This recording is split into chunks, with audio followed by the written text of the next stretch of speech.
Jamuted. Jabated. How y'all doing? Chat? What is, something feels off. Hold on.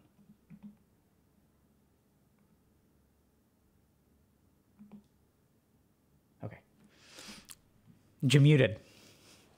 Jabated by Jamuted. So welcome everyone to another Healthy Gamer GG stream.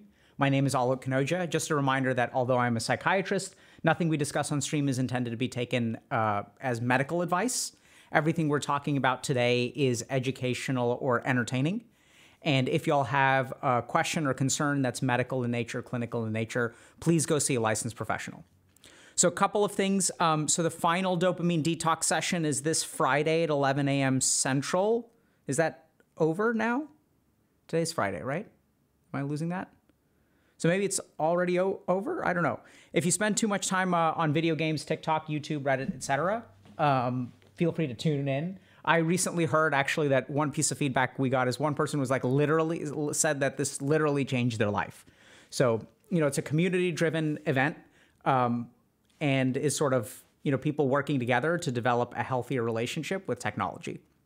A couple of other things. So we've seen a lot of discussion and feedback in the community about what we do here at HG. So we're actually going to be releasing a video about ethics, what we do at HG, and all of that kind of stuff. So hopefully that video will come out on Sunday. So stay tuned to that. One second. Okay. So yeah, so a couple of announcements. And yeah, so I think today we're going to cover a couple of posts. So I'm really, really excited about the posts we're going to be talking about today. One is kind of career oriented. So we see this a lot. It actually almost builds on Wednesday's stream.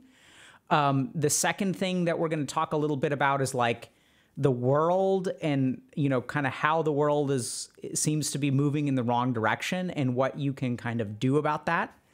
And then if we have time, we'll also talk a little bit about growing up, falling behind, feeling like you're behind, feeling like you're too old, feeling like someone made a post recently about, you know, feeling like they're a child trapped in an adult's body. So, you know, so hopefully some kind of career-oriented stuff. And the approach we're going to take is also going to be somewhat like mental in nature. So how can we understand our sense of identity, what we take pride in, how, you know, what we find difficult to deal with. And yeah, so we'll kind of dive into that. Other things, so I'm level 43 or 44 in Lost Ark.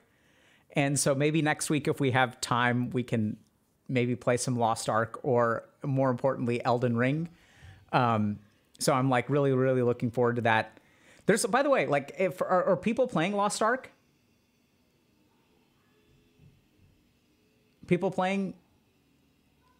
So can I ask y'all some questions about this? So first thing is like, do I need to be doing like all of this other stuff or can I just level up? Do y'all know this? Like, do I need to be collecting Makoko seeds and like doing rapport and okay, like, because there's tons of stuff. Like there's like stronghold stuff. There's like boats, right?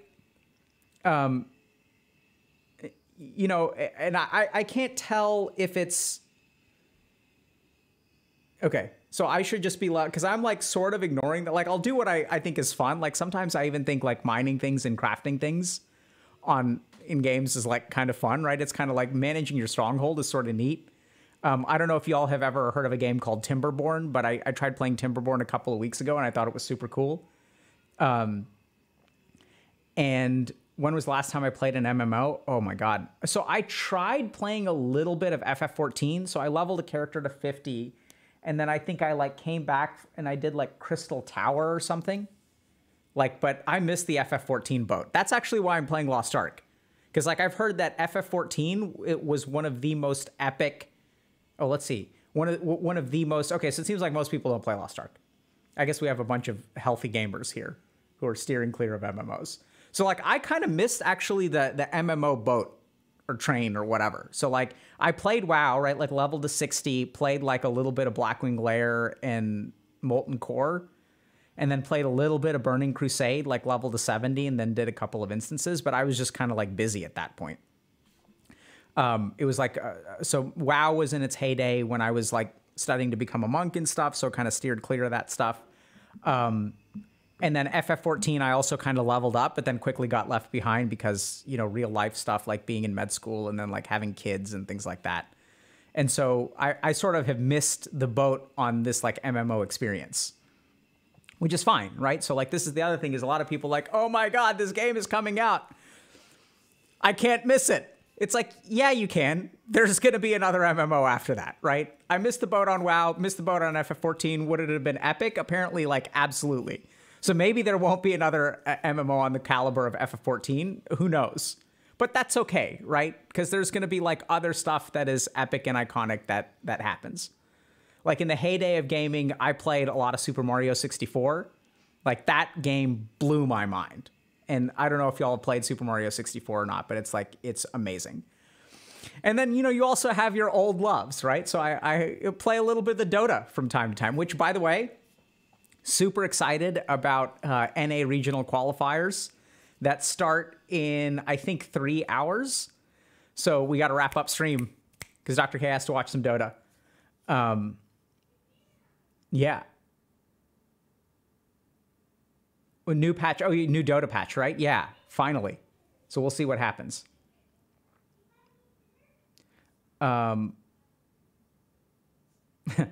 Yeah, we've streamed Dota from time to time, so we may stream some gaming. Like I don't know. I mean, you know, people here seem to be okay. Like we did a poll last I think on Wednesday. Are y'all okay if I actually stream gaming from time to time? And I think like 90% of people are like, yeah.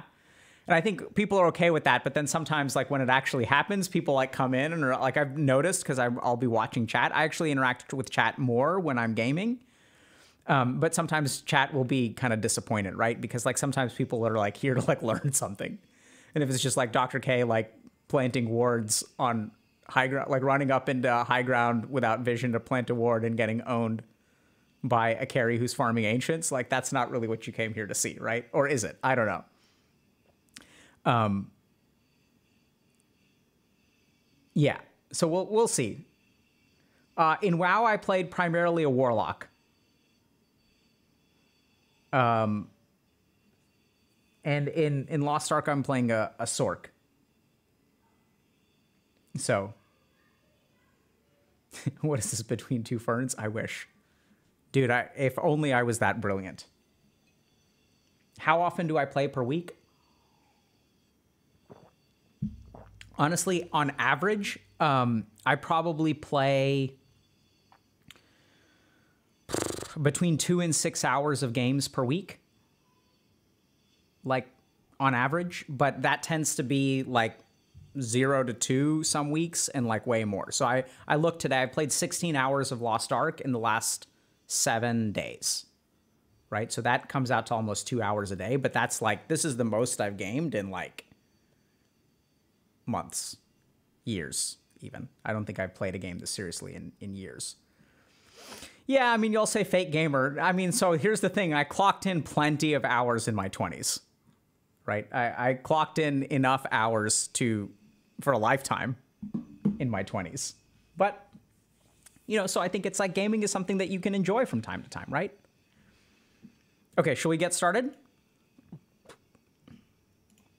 All right, let's take a look.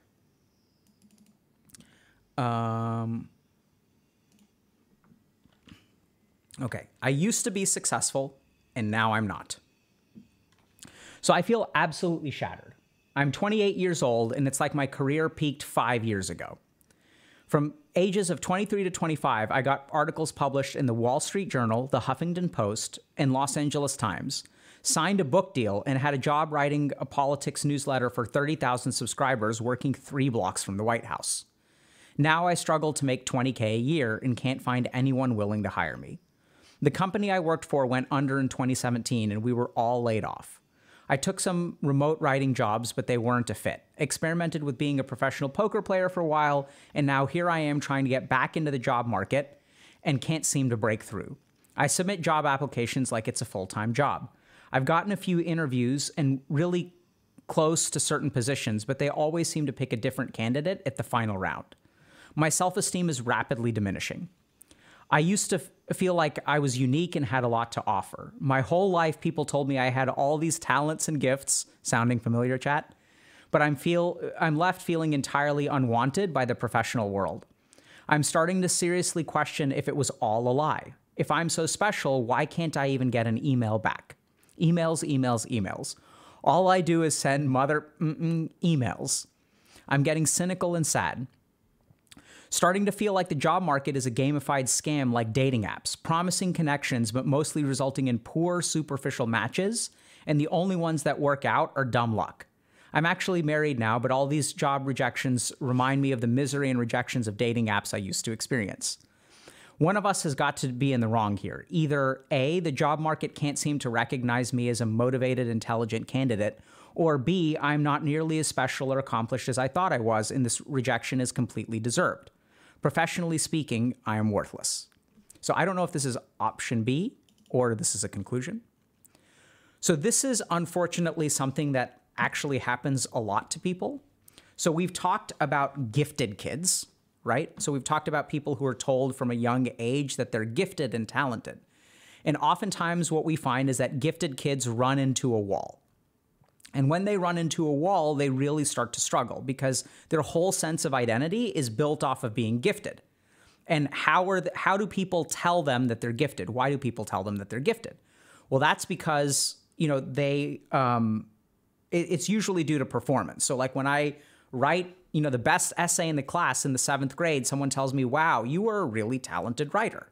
And so I think, oh, okay, so like my value as a human being is because I'm gifted, and I'm gifted because I'm a talented writer. And then that kind of perpetuates, right? In 9th grade, I write another really good essay as well. I'm gifted, I'm gifted, I'm gifted. And then even sometimes with gifted kids, they start to flounder a little bit in let's say high school because they haven't developed study habits, because they are actually like very talented or very intelligent or something like that. So you don't develop the supporting skills, which means that at some point you like hit a wall, because either you can jump right over it or you kind of run into it because you never learned how to climb, right? So it's either like a full clear or like a full stop. And so that's where sometimes like we run into problems in high school. That's where I started to have problems. I certainly had problems in college and had to like learn how to study and apply myself. And then we also see this kind of situation where people, do really good, and then they may go to college and do well in college. And then they like in their first phase of their professional career, they get like a lot of really prestigious things, right? So Wall Street Journal, Huffington Post, LA Times, signed a book deal, working 3 days, 3 blocks from the White House. And so then sometimes what happens is that these people too, so now like you sort of get that you're gifted, right? Look at the world, look at the accolades that I have. That's how I know that I have value. And then if something goes wrong, like, if the company goes under in 2017, and then what happens is like, since your sense of identity is built up through being gifted, talented, and your accolades, the moment your accolades go away, the moment your accomplishments go away, your self-esteem goes with it. So this, unfortunately, is a all too common experience, and it absolutely sucks to go through. And the good news is that, like, just because you have been successful in the past and are now hitting a wall does not mean that you don't have value, does not mean that you aren't brilliant. The reason that we feel this way is because our determination of our brilliance is based on external factors, right? So like our sense of our value as a human being is based on the kind of rewards that the world gives us. And so if you're in this kind of situation, this is actually a really, really good opportunity to like grow as a person and really start to figure out like who you are and what you can be proud of that is independent of what the rest of the world appreciates. So what I'd like to do is talk a little bit about this situation and sort of like go into more detail, okay? So the first thing that we're going to do is talk a little bit about the psychology of like what's going on with self-esteem, right? So I sort of explained some of it now. So we're going to talk a little bit about like how do we build ourselves up? Where does self-esteem come from? How is it reinforced? And then sometimes if our karma, if our circumstances change, how that can pull the rug out from under our self-esteem. And then if that situation happens where things aren't hunky-dory, everything isn't fantastic now, how can you start to go about the process of like getting your self-esteem back? And how can you start the process of exploring where self-esteem truly comes from? Because self-esteem does not come from the Washington Post, does not come from the LA Times, does not come from working 3 blocks from the White House. Self-esteem comes from the self. The problem is that this person does not have self-esteem, they have esteem. They have external esteem, right? So how do we start to work on our self-esteem? The last thing that I'd like to talk a little bit about, and this is something that our community has been increasingly both asking for and also appreciating, is some practical tips, right? So if we look at this post for a moment, there's a lot of like really practical stuff here. So like emails, emails, emails. So either the job market can't seem to recognize me as a motivated, intelligent candidate, or I'm not as accomplished or special as I thought. So like we're going to talk actually a little bit about practicalities of like what does the job market actually look for, right? And if you are someone who is talented and has a real contribution to make, does the job market actually care about that? Like when you're sending out thousands of emails to companies that are getting thousands of applications, do they really care about whether you're talented, gifted, brilliant? Are they even giving you a fair shake on that? And what do employers actually look for? Like what's the purpose of a job application? And so I'd like to end with a couple of almost practical tips, right? So how can you kind of start with psychology and then like apply that to the practical steps that you're going to take going forward. Okay, so let's get started. So, does that sound good? Okay. So, we're going to start with sort of like the psychology of esteem. Okay, so let's go here. So let's talk about the psychology of esteem. So we kind of went through this a little bit, kind of as sort of a spoiler alert, but here's the first thing to understand. So our sense of self-worth comes from two places. It can come from the outside or from the inside.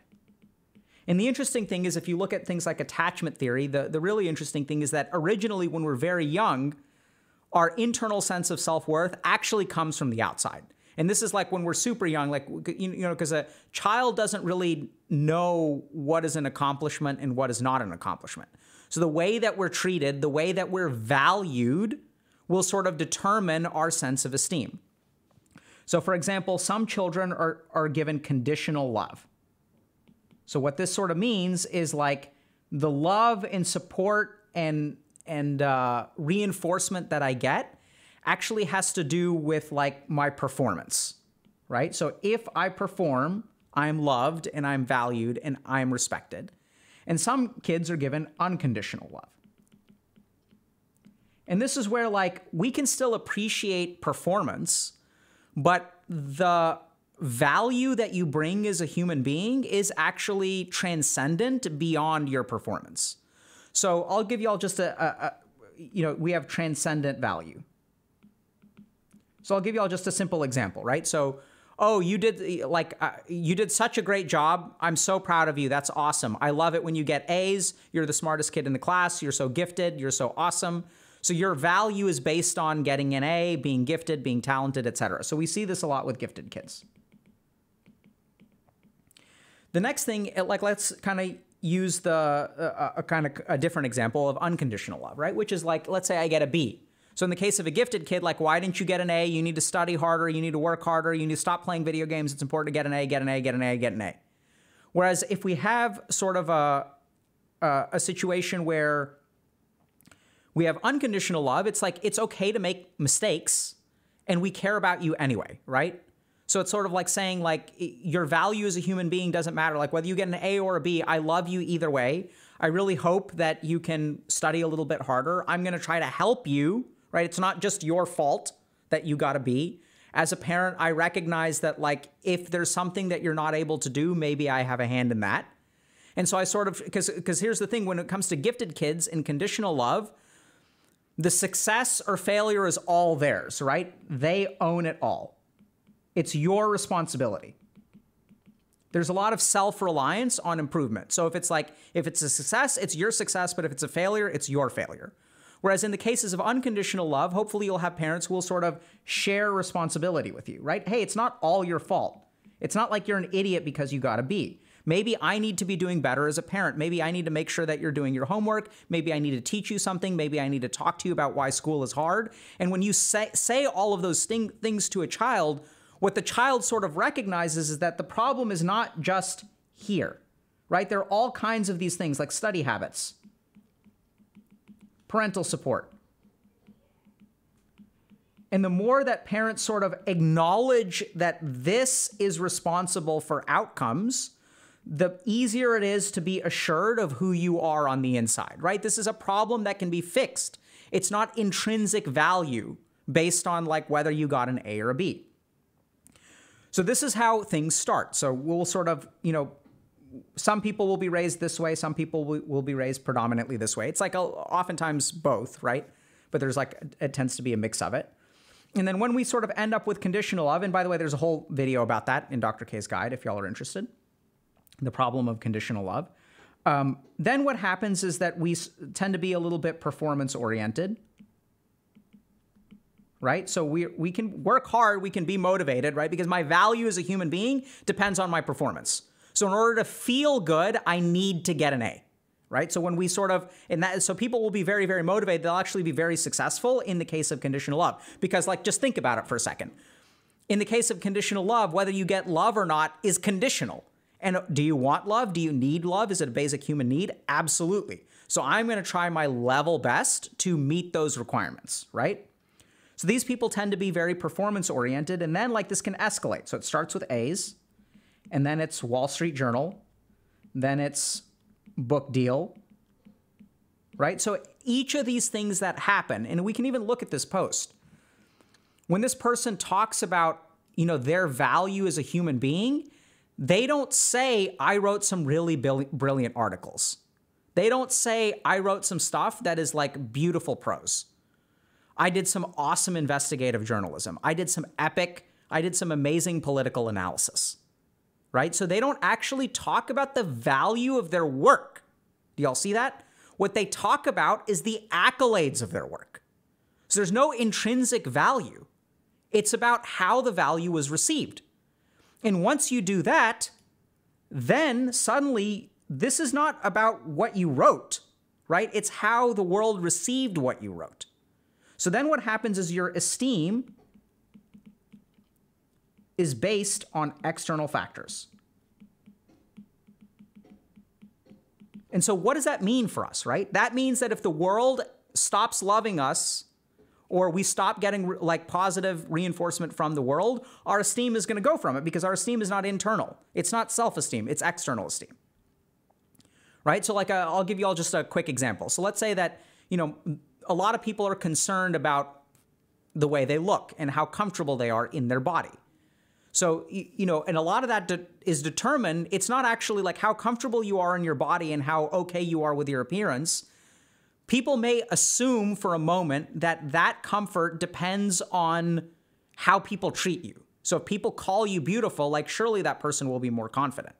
The truth of the matter is that that's not actually the case, right? That you can have beautiful people who are comfortable in their body, and you can have beautiful people who are insecure about their looks.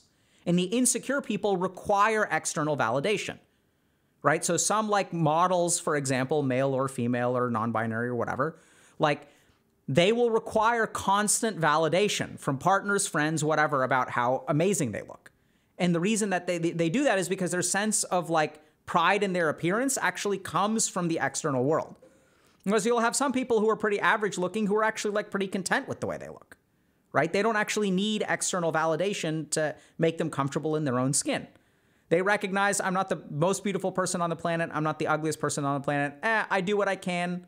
You know, I get my hair done well. I try to exercise. I try to, you know, buy clothing that's flattering. Like I'm going to like groom myself properly. And like, I'm never going to be a supermodel, and that's okay. Right? So confidence is not actually about the way the world treats you. And the problem is that if you're someone who is grown up gifted, if you're someone who has performed, and then the world stops giving you validation, then there's a crisis of confidence. And that crisis of confidence is characterized by a loss of self-esteem. But once again, it's not self-esteem, right? It's a loss of esteem. And this is where, you know, the real antidote is to start to develop self-esteem. And we'll get to the how in a second. I recognize it's not just develop self-esteem, chat. So, and here's the thing that I want to point out is that this person, why doesn't this person have self-esteem? It's because they've never needed it. Right? So like our body doesn't, you know, my biceps aren't just like ripped because I'm sitting around clicking the mouse. My biceps grow when I like exercise with them, right? So when I lift against a resistance, my body adapts by growing the muscle. And our esteem is the same way. So as long as you've gotten like a lot of esteem from the external world, you will never need to have developed self-esteem, right? And so like, this isn't an issue of like, you're a bad person or you're a good person or you're, you know, professionally worthless. Like, that's not what it's about. It's just simply that thus far in your life, you haven't really needed to develop self-esteem because you've gotten plenty of esteem from the outside world. So your brain and your body are very, very economical. So they're not going to like waste time developing things that are unused, right? So you think about a child who's learning a language. Like learning your first language is incredibly critical because you need to be able to communicate. But once you like learn a language, it's not like your brain is struggling to learn a second language, right? Because now your needs are met. And if your needs are met, there's no point in changing anything. So then the question becomes, how do I start to develop self-esteem? And so this is where I want to point out like a couple of things that you can sort of do. The first is to, track back to where does your esteem truly come from?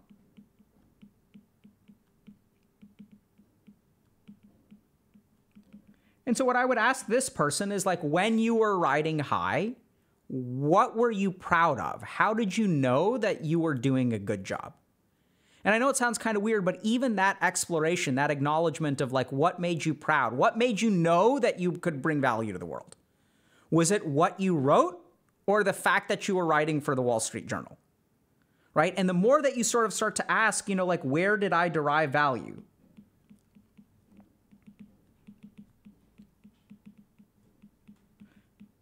Because here's the key thing. So at the age of 23 to 25, Wall Street Journal, White House, LA Times, right? And then let's say 26 to 28, I think they are now, right? How old are they? 28, yeah. Okay. So from 26 to 28, none of those things. So here's the thing. If you want to build self-esteem here, let's say that your goal is to build self-esteem going forward. This is actually not the right place to start because the lack of self-esteem actually started here, right? This is where you determined what your esteem was based on. So a lot of people will say like, okay, in the present, right? So we advocate for doing stuff in the present, like we teach meditation and stuff. So you can do all that stuff by all means. We've gone into ahamkar and identity and like how to discover who you truly are and stuff like that. But I think the other thing, so we're going to add on to that today. The other thing is that you have to go back to the past and try to figure out like, where did I build my self-esteem? Because oddly enough, what you need to do is deconstruct your esteem from here, right? Because as long as your esteem is determined by external things, like there's not space for you to develop self-esteem.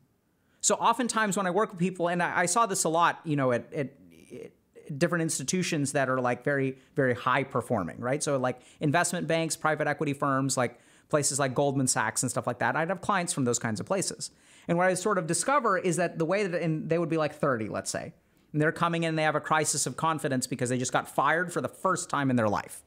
And they went to Yale and then they got an MBA from Yale and then they went to, Wharton for some other thing. And then like, so it's just like success through and through.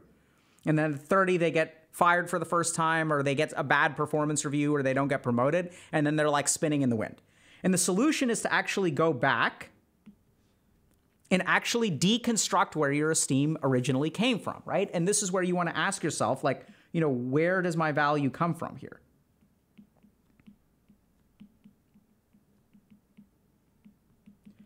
And hopefully what you can discover is that it's not the LA Times that made you good, right? The LA Times may be a seal of approval, absolutely, but that's all it is, right? It's not the real value. The real value is in what you wrote. So like the reason that the LA Times is publishing your stuff, it's not the LA Times that makes you good. It's because you are good that the LA Times will publish your stuff. It's not, the accolades are not the reason you are good. They're a consequence of you are good. So this is where we're going to talk for a second about karma or karma, right? So what comes first? The LA Times into the good writing or the good writing into the LA Times? And this comes first. So what part are you responsible for?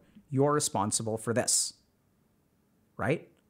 So absolutely, like once you start writing for the LA Times, maybe you get better and you have good editors and stuff like that and you improve. So there's like some amount of reciprocal stuff, right? But like the reason that you made it there is because you were writing really well. Like and sure, there's like a stepwise kind of thing where you did good in English class, right? English honors, and then journalism at Columbia. And then you wrote your first piece for the HuffPo. And then you wrote your next piece for the New York Times. And you improved over time, like absolutely. right? And did the New York Times look at your writing because you had written for HuffPo? Sure. But here's the thing, they may have looked at it, but the writing had to be good. Like the New York Times is not going to publish you just because you wrote for HuffPo. The reason that the New York Times is going to publish you is because like you wrote something good. And so the truth is the more that you tunnel down into how the world gives you accolades, the more hopefully you come to the conclusion, this is where I really encourage you to think about it. Are you actually a good writer? Even if you come to the answer no, what I'll oftentimes see with people that I've worked with is, okay, let's get better.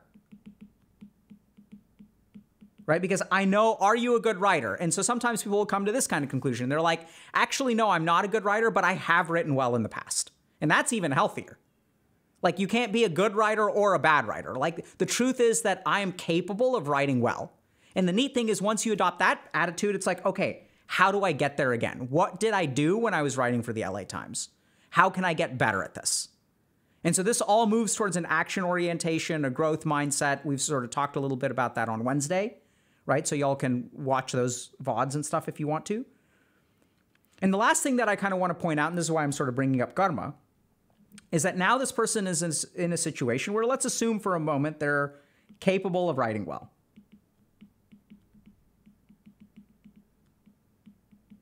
Right? And so if people are not hiring you, does that mean I am bad? So I want y'all to think about this for a second. Let's say I am a gardener, okay? And I'm really good at gardening. I'm a skilled gardener. And then what I have over here is very fertile soil, right? So a lot of good soil. And then what I have over here is a barren desert. Feeling Minecraftish today with rocks. Okay? So let's say that these are the two options. My skill at gardening is the same. When I plant seeds over here, they turn into plants. When I plant seeds over here, doesn't matter how many I plant, don't turn into anything. So what does that say about my skill as a gardener?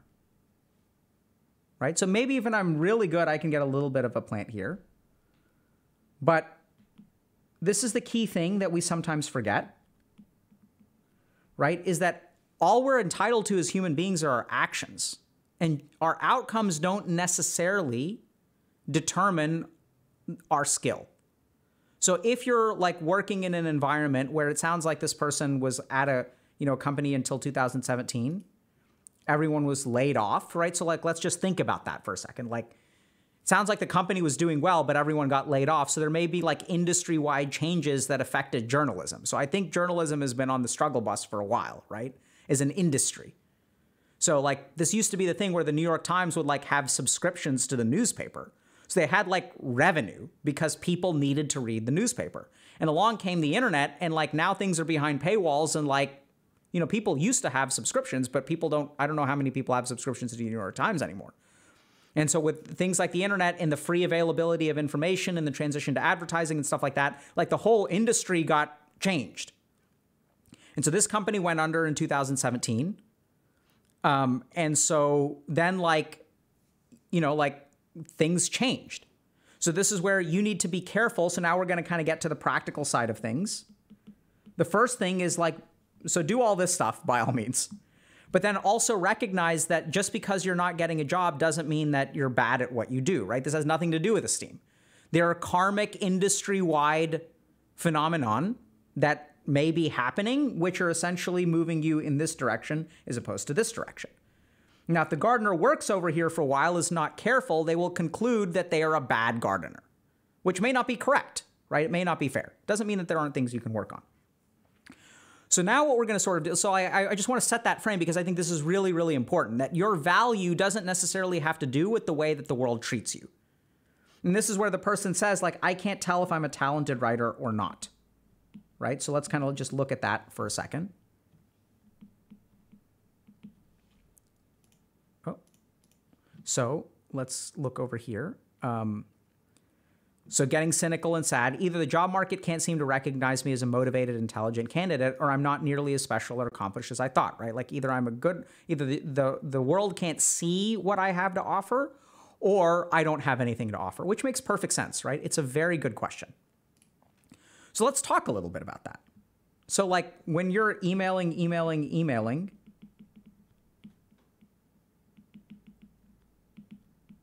this is what you do all day, every day. What do people look for?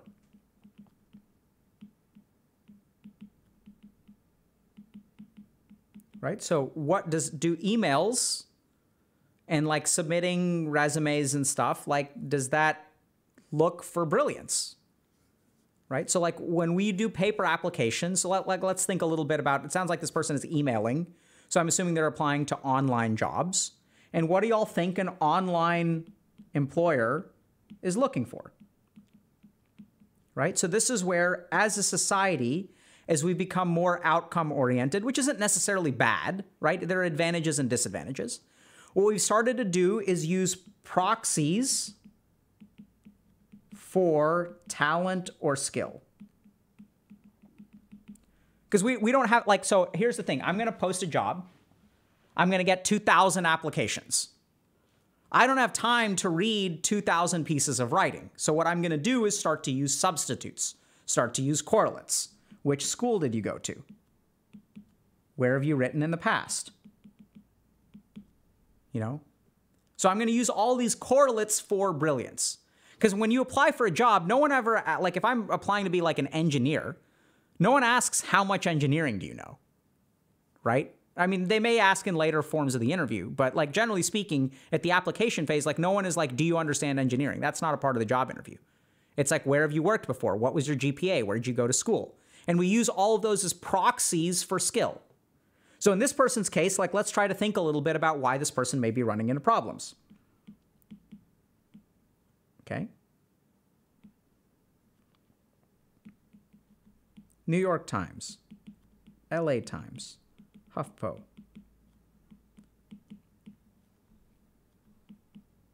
Professional poker player.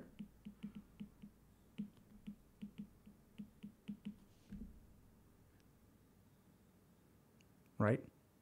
So like imagine you're an employer.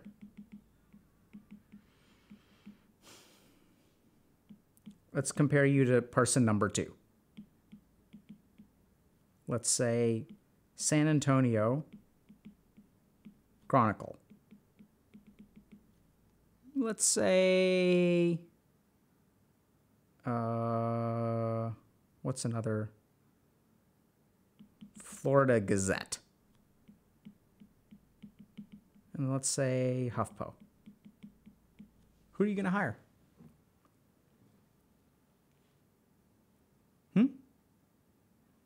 Right? It's like, what are you getting here? So this person made it to final round interviews, so I'm also curious a little bit about the numbers game, because this is the other thing to understand about online employers. It's just a numbers game, right? So if I have like 50 applicants for one position, like what is the percentage chance that I get a job offer? It's like raw, it's like 2%, right? I have 50 applicants. But here's the thing. If we look at a list of candidates that go from 50 to 1, it's not like each of these people gets one application, right? The person who's at the top of the list is going to get like 80% invitations, and the person at the bottom of the list is going to get 0%. And so as this person gets a job, then number 49 will have an 80%, and then number 48 will have an 80%. Right? And so he goes out, and then he goes out or she goes out. And so it's not like actually probabilistically even across the spread, because invitations get given to the people at the top of the list. And so the fact that the person has gotten a couple of interviews tells me that this person should keep applying, because like once you get to the interview stage, then you know you're actually like a good applicant. When people are interviewing you, that means that what you have on your resume is sufficient for us to hire you. Now we're going to try to get a feel for who you are. And this is where the psychology comes back in. Because when you are this, and when you are concerned about this, when this is what's in your head, when this is what's in your head, when this is what's in your head, How strong do you think you interview? Right? So what is the purpose of an interview? We talked about emails for a second. This is something that I don't know that people have kind of explained. So oftentimes interviews are sort of about, they're kind of like skills assessments in a sense. Right? So it's like, it's a skills assessment. Let's see how brilliant you are. But that's not just what interviews are about. Interviews are incredibly limbic. They're incredibly empathic and incredibly like subsurface brain stuff. Right? It's not like consciously. It's like you're going to meet people. You're like, yeah, I liked that guy. All right, yeah, she was super cool. They were really awesome. What is that? What are people picking up? Would that person be fun to work with? So I remember when I was training in residency, like we would have medical students rotate through. So these were audition rotations. So people wanted to do residency, at this hospital. So people would like come and they'd like audition for a month and they'd come and work there. And some of them were like brilliant on paper. And then like you work with them and it's sort of like, I remember asking questions, like my colleagues and I would ask questions to each other. And it's like, would you want to be supervising this person overnight on call? And for some people, despite the fact that they were absolutely brilliant on paper, the answer was absolutely not. This person would be a nightmare to work with.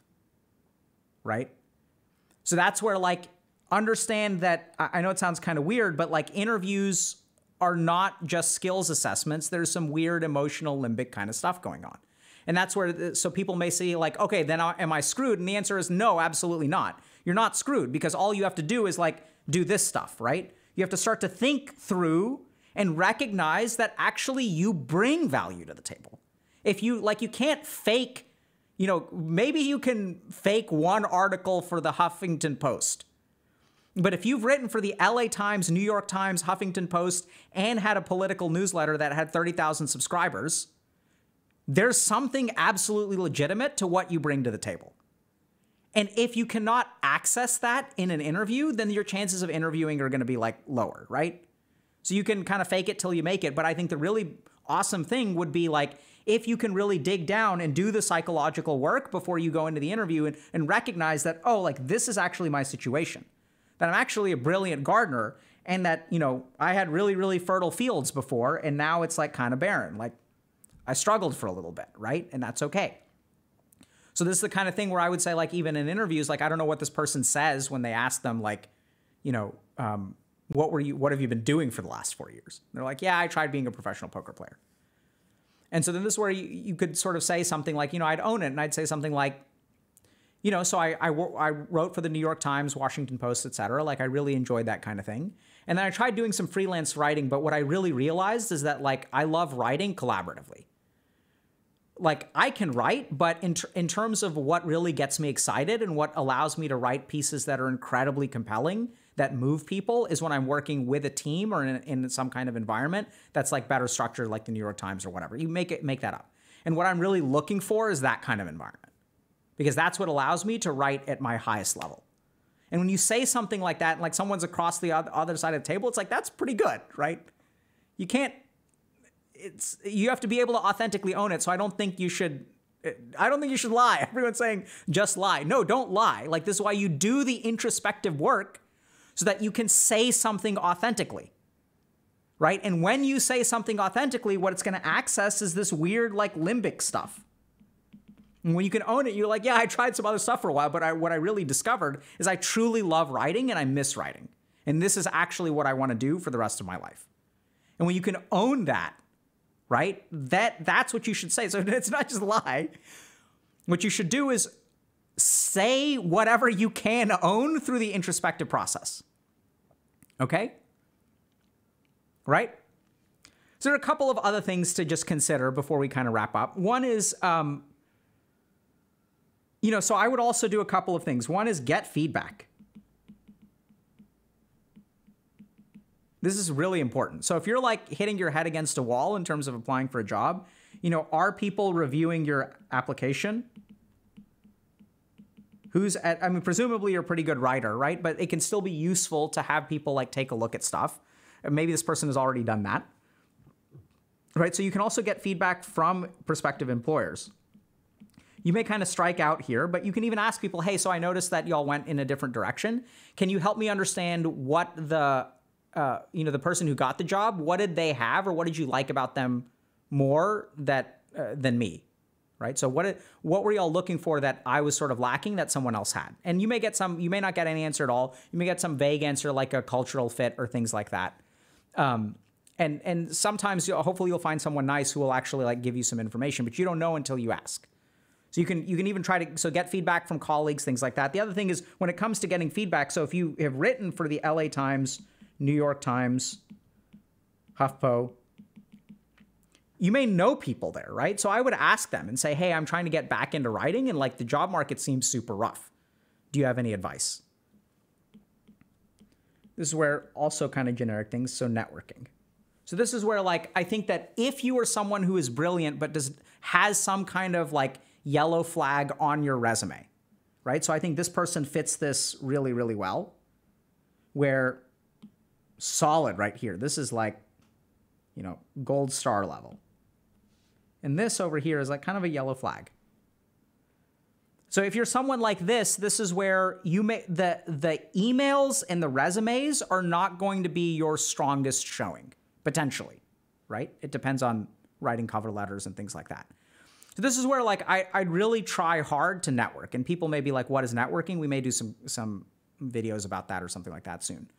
But this is where like, because ultimately what you want to do is develop human relationships, because human relationships are still really, really important in terms of like decision-making and who we hire, right?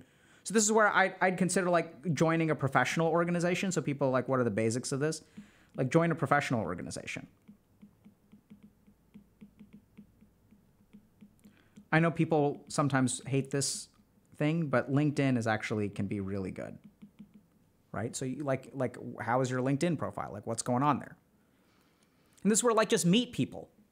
And this is where you don't necessarily want to, and so when people are saying, that's why I say join a professional organization, because a professional organization will have events that you go to and you try to like learn whatever you need to learn there, and you'll meet people as a result. Because I think the problem is that the email situation is where there's like, it's just 1,000 faceless applicants.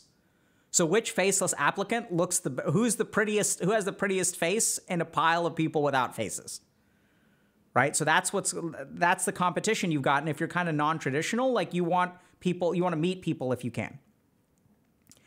Last thing that I'll sort of say is that, if you are running into a brick wall, this is a little bit about feedback as well, but,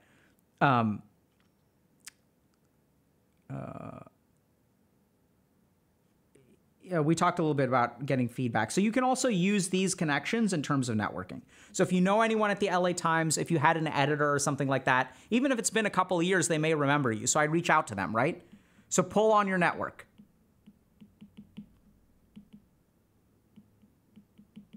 And say, hey, like you were my editor for 1 or 2 years, or even if you've got relationships, so like if from people at school, like you can even email professors and stuff. You kind of ask them like, hey, this is the situation I'm in. What would you recommend? Last thing that we're going to talk about is running into a wall. So we talked about feedback, but I'm just going to give you all kind of a simple example. So let's say that I'm trying to date, and despite many dating apps and a couple of first dates, right? So tons of emails, few interviews, 1,000 emails, 10 interviews, 1,000 dates. 1,000 matches, 10 dates, 0 second dates. So this is why feedback is really important, because like sometimes the problem here is that like you've got body odor. Right? So there may be something going on that you're not aware of, but which is heavily, heavily influencing your outcomes, right? So I'm not trying to be insulting here, but like that's just the best example I can kind of think of, where there may just be something that you're missing. So like you just didn't realize that maybe, you've got some BO. And similarly here, there may be something in this process, either in the way that you interview or the way that you do your resume, like that you just aren't aware of. And it's not your fault. And this is the kind of thing where it's like, okay, just put on deodorant and the problem's fixed. It's not like, BO is just, it's what I thought of. I recognize it's kind of insulting in a sense, but This is the kind of thing where, like, having worked with people who have had body odor, having had body odor myself when I was like 13 years old and before I understood deodorant, this is like something that I struggled with, where I was like, oh my God, I didn't realize. Like, one of my friends was kind enough and was like, hey man, you stink.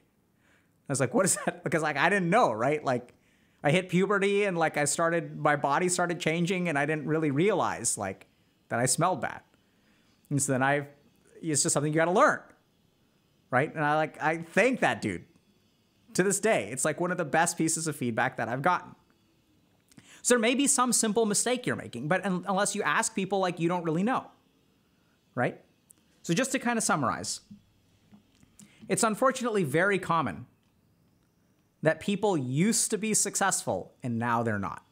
So if we look at these people, like, the general profile is that they're told from a young age, oftentimes, that they have all these talents and gifts. And sometimes what they do is they hit a wall in terms of like school or college where they never develop study habits. So they like go from straight A's to like C's and then F's and then don't know what to do. But what's just as common or even more common is that we end up with this sort of situation where they're actually successful, right? So they have prestigious accomplishments and things like that. Totally fine. And then something happens where, unfortunately, they move from fertile soil and lots of progress to barren soil, where even though their skill as a writer or gardener is the same, the results that they get start to change. And when the results start to change, they start to lose self-esteem. Because when it comes down to self-esteem, we get our self-esteem from the outside world or inside world. And it's not even self-esteem. Their sense of esteem comes from external accolades. And when you take the external accolades away, your esteem goes with it. So this is where you need the process of sort of discovering self-esteem, right? You never needed to before because the rest of the world told you how awesome you are. So you never needed self-esteem. So how do you do that process? You start by actually deconstructing your old sense of esteem. When I thought I was the hottest shit in the world, where did I derive that sense of value from, right? Where does my value come from? And hopefully through that process, what you'll sort of discover is that the LA Times doesn't make you a good writer, but it's that because you were a good writer that the LA Times picked up your stuff to begin with. So the value is inherent in your work, and it's just the external world that sort of gave you the approval. And once you sort of figure that out, then you can approach things with confidence. And when you go into interviews, the limbic response that limbic means emotional. Limbic system is what governs our emotions. The emotional response people are going to give to you in interviews, if you're confident in yourself, since you've done that work, since you've developed some self-esteem, is going to be very different and allow you to sort of succeed more. A couple of other practical tips, if you're running into trouble sort of moving forward, you can always get feedback, right? Ask people to review your applications, maybe even feedback from employers. You can reach out to old connections and sort of share your situation with them and see if they have any suggestions, see if they know anyone who's looking for a writer, because a personal recommendation goes a long way. You can join professional organizations or do stuff on LinkedIn related to networking. I know people are like, networking. The truth is sometimes it matters. And why is that? It's because if you're sort of a non-traditional applicant or you've got a yellow flag because you haven't been writing for the last 4 years, the email application is not going to be the best way to showcase who you are and put your best foot forward. So that's why in-person stuff matters more. You need people to look past some of these things in your application to recognize that there's someone really valuable underneath. And that happens in person. Questions?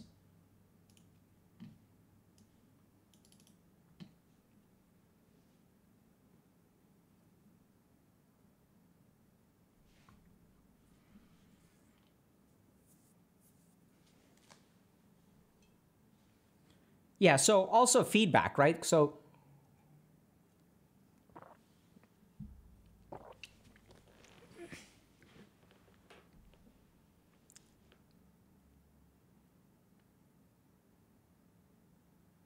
I'm doing well.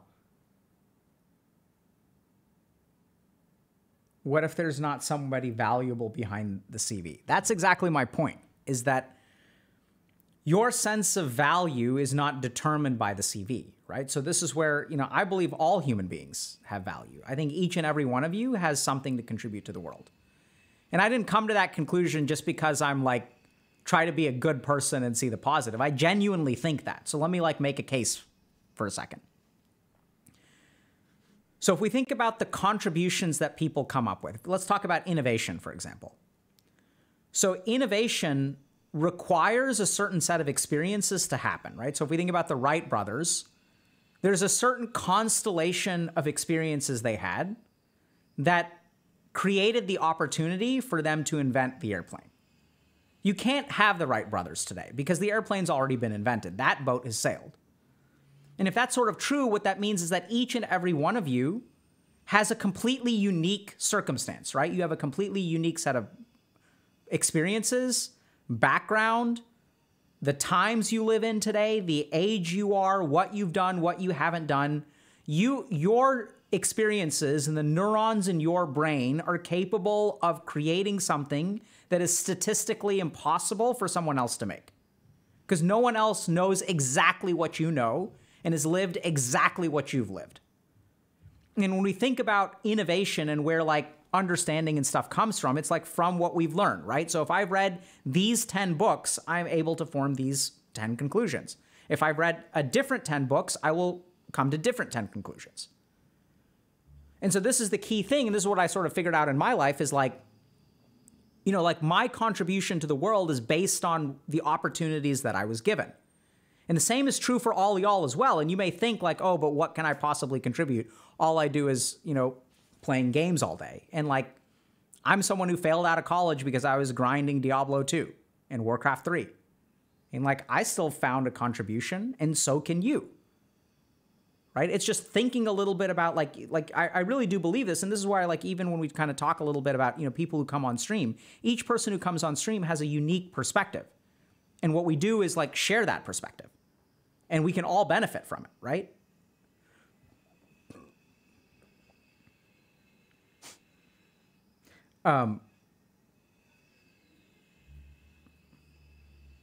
Okay. Should we move on? Complex One is saying, I'm so grateful for this channel. We're grateful for you too, Complex One. Sounds like you're pretty complex. We need complexity. We need nuance. Okay? All right, shall we move on? Got a couple of other ones.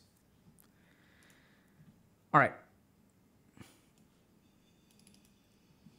Uh-oh. No.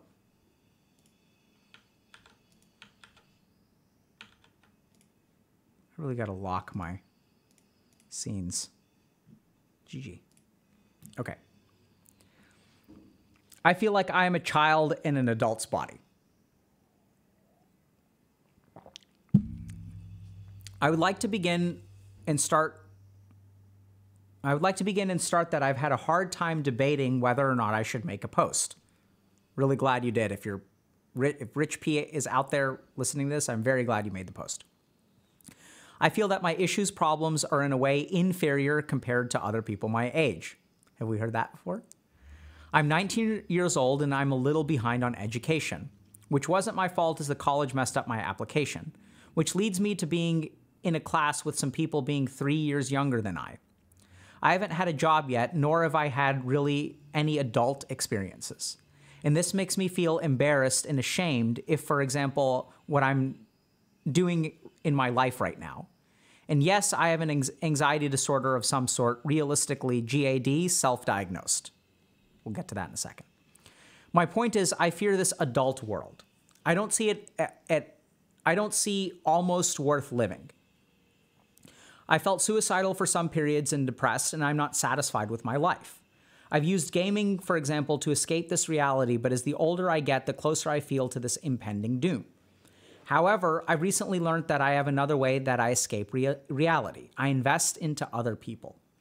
Basically, I've been dating women from time to time, and I suppose not wanting to be alone. I'm someone very passionate, and unfortunately, it's a weird way to word this, but I kind of direct my passion towards the other person and invest time into them. Sadly, this is unhealthy for me and also most likely for them too. The idea of having a job scares me in general, especially with my lack of skills in anything practical. But not only that, I don't think I would be practically beneficial to the workplace because I have this separate kind of physical anxiety that works a bit like a panic anxiety, but also pretty much subconsciously present, which I don't really want to get into. Okay. I've always wanted to feel like being saved, but that someone would basically help me get stuff done. This is kind of embarrassing to talk about. I've always felt alone and that I have nobody to talk to about these things. I'm not close to my parents. People I've been close to are now busier than because life and they grew up and I haven't. I lived almost the same way for a long period of time now, and I feel like I need to do something about it, but I feel paralyzed. It's like there's always a but. I'll gladly appreciate any advice and thank you for reading. So thank you for posting. There's a lot of good stuff in here, okay? So sometimes in life, we fall a little bit behind.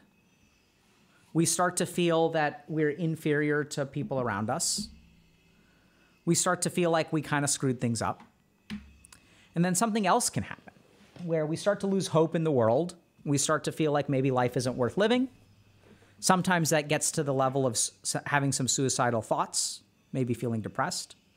And something else can happen as well, which is that we start investing in other people instead of working on ourselves. So what energy we do have goes towards benefiting others instead of pulling us up. Because when we start to invest in ourselves, what tends to happen is like something gets in the way, right? We sort of feel like, but I don't feel like doing this. And we don't really feel capable of helping ourselves.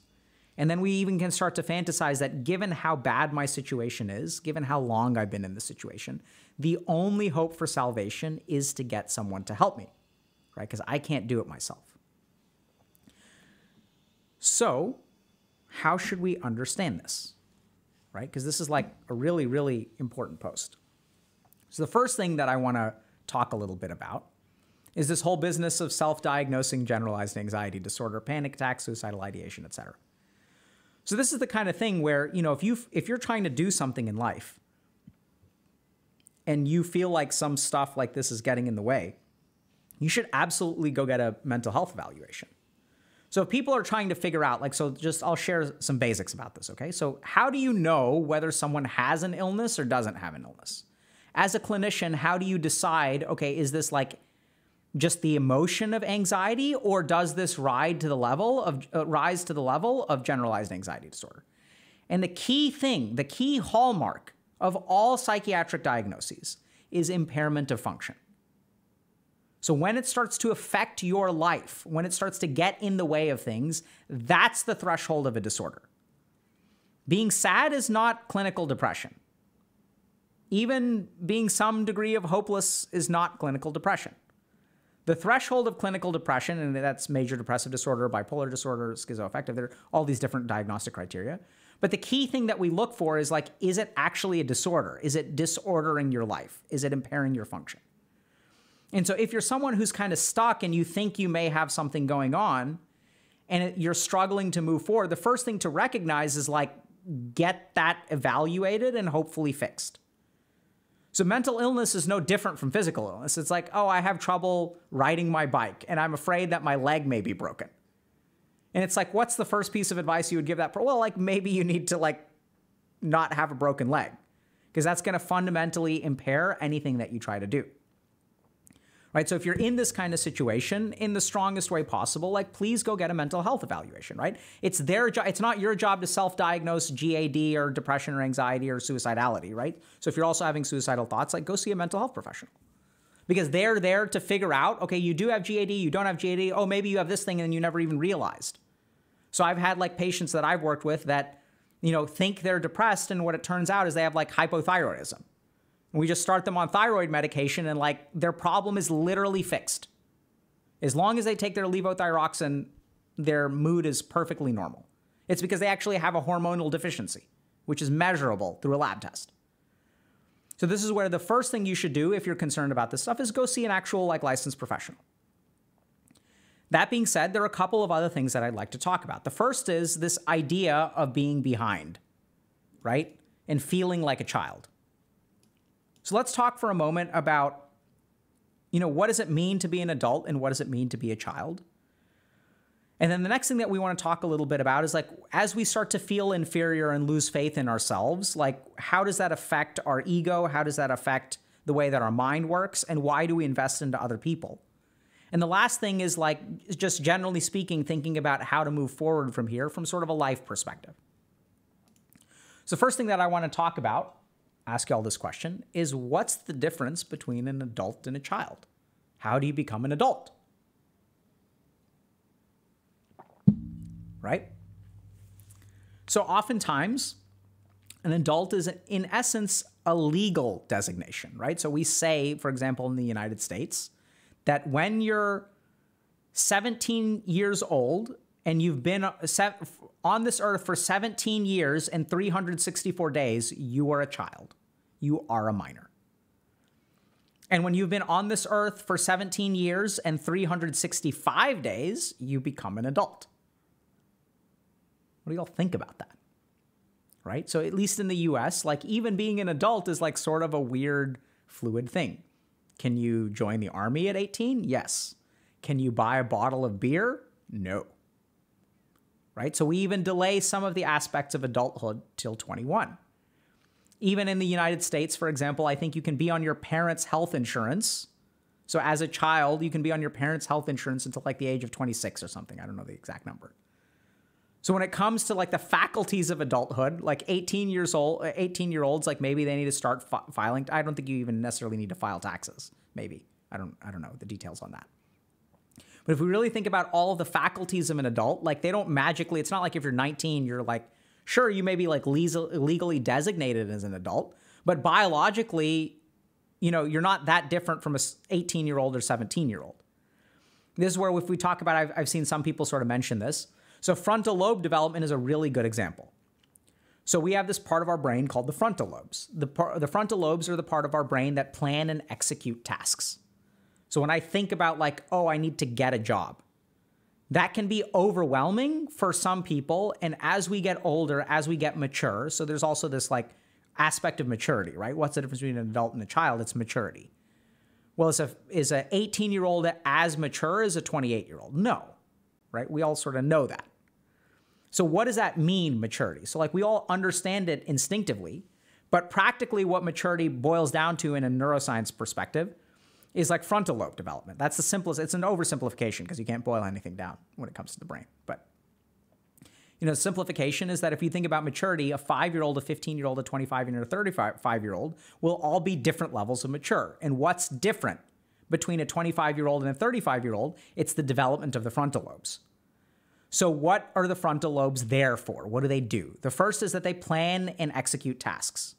So when someone says something like, you know, I've lived almost my exact same way for a long period of time. I feel like I need to do something, but I feel paralyzed. It's like there's a but, there's something getting in the way. Like the inability to initiate tasks could have to do with the frontal lobes. So the frontal lobes are what like break down tasks and like get us to do stuff. So like when I'm 19, it's harder to do the dishes than it is when I'm 29. Simple example, right? Not precisely true. There may be some people who it's very easy to do at 19, maybe harder when you're 29, right? So, but generally speaking, like it's easier to do stuff the older that you get when it comes to like boring crap. And why is that? It's because the frontal lobes also govern impulse control. So our susceptibility to impulses, if you think about a 14-year-old versus a 24-year-old, what's different? The 14-year-old is more impulsive. A 4-year-old to a 14-year-old, the 4-year-old is more impulsive. So the ability to initiate the right kind of behavior as well as restrict the wrong kind of behavior is all governed by the frontal lobe. Now, here's the thing. The frontal lobes finish developing around the age of 30. I personally believe there's no science behind this. I personally believe that frontal lobe development is being delayed in our society. So what I'm noticing, and this could be a selection bias, so this may just be the people that I end up seeing and talking to, is that like frontal lobe development is like getting a little bit delayed. That the independence that we used to see 100 years ago from an 18-year-old is less than the independence that we see from 18-year-olds today. There's no data to support that. There may be data. It's not something I've seen. It's just an observation, an anecdotal observation. I suspect that we may be delaying frontal lobe development. We may actually be fully delayed around 32, 33, 34, actually. All right, so I know in my experience, like I wasn't a real adult until like I was like 30, to be honest. That's when I really started becoming an adult in a lot of ways. So the first thing to understand is that if you feel like a child in an adult's body, like that's sort of true. There isn't, child and adult is not binary. It's not like suddenly on your 18th birthday, legally, sure, you become an adult in that moment, but biologically, like there's no difference, or I mean, there's a tiny amount of difference, right? There's just, your neurons are 1 hour different between 17 and 18. It's not like some magical transformation that's binary from child to adult. Your brain is basically the same when you're 17 years and 364 days old and 17 years and 365 days old, right? The brain is basically the same. So cut yourself some slack. Recognize, first of all, that it's like, you know, being an adult is not, it's not like you're magically become an adult, like biologically, neuroscientifically, at the age of 19. The next thing to understand is that people have their own developmental pace, right? So life actually, I mean, sometimes we think of life as a race, but people just develop differently, right? So some people start puberty at like 10. Some people start puberty at like 14. People just have, like biologically, like our biological clocks are not all the same. Some people will start to have gray hair at the age of 28. Some people will have gray hair at the age of 58. Our biological clocks are just unique based on our genetics and environmental factors and all kinds of stuff. And that's true of our developmental trajectory as well. Like not everyone is 100% focused and has fully developed frontal lobes at the age of 21. Like some people have very highly developed frontal lobes at the age of 21. I was not one of those people. And that's okay. So now, so that's sort of a quick segment about like, if you're 19 and you feel like you're a child, like you may be in some ways, and that's actually perfectly fine. It doesn't mean that you're doomed for the rest of life. So where do people get this idea that now I'm screwed? So this comes from comparison, right? So this is what happens when we start to feel bad about ourselves. Our mind's ego activates. So when I start to feel inferior, that's an emotion that I experience, or shame, let's say. And then our ego activates, and our ego starts to make comparisons. This is sort of the Vedic model of the mind. The tricky thing is that the comparisons that we make sort of reinforce our feelings.